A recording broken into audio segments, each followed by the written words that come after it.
7h, 9h, Europe 1 matin. Le livre du jour à présent, Nicolas Caro. Ce matin, c'est un livre de poche, c'est le dernier Philippe Djian. Sans compter, c'est le titre chez J'ai lu, l'histoire de Nathan.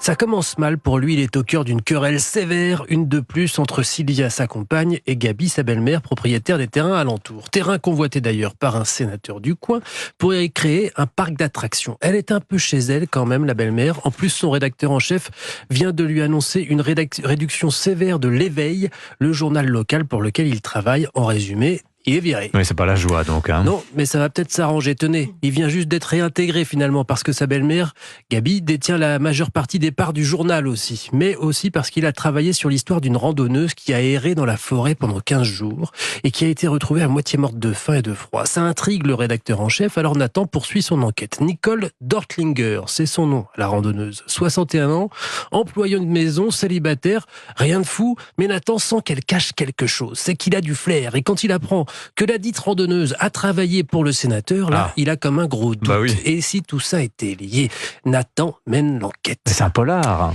C'est un Philippe Djian. C'est-à-dire que oui, il y a du polar, oui, on veut savoir quel est le rôle de la randonneuse, si les affaires sont liées, ce qui va se passer, mais c'est pas du Sherlock Holmes ou du roman de dur à cuire genre rue de Los Angeles. C'est un polar, mais pas tout à fait. Il y a aussi des relations amoureuses ambiguës, une forme de désenchantement du monde, une observation aussi du monde. Tout ça dans le style de Djian, inimitable dans sa lenteur vive. Tout est toujours à l'os, rien n'est trop appuyé, pas un mot de trop. Philippe Djian, sans compter, en format poche. Nicolas Caro. Merci Nicolas. La lenteur vive, c'est de moi, je suis assez content. C'est beau ça. Vous savez, je l'ai relevé tout à l'heure. Je me suis dit que c'était très, très bien trouvé. Faut le déposer, Nicolas.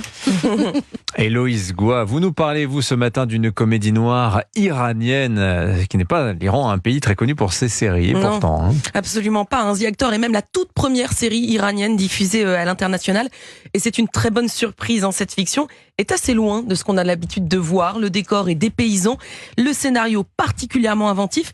Et d'ailleurs, cette comédie noire a remporté le Grand Prix de Sérimania en 2023. Alors, c'est quoi ce scénario inventif ?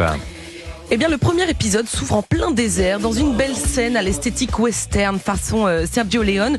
Une bande d'amis est en train de changer la roue d'une voiture, mais deux hommes s'arrêtent à leur niveau et les menacent avec des armes. Démarre alors une situation plutôt très étrange. Lui là-bas, c'est Ali Mati. Je vous conseille de pas l'énerver. Vous allez nous faire quoi? On vous donnera tout ce que vous voudrez. La ferme. Est-ce que tu veux m'épouser?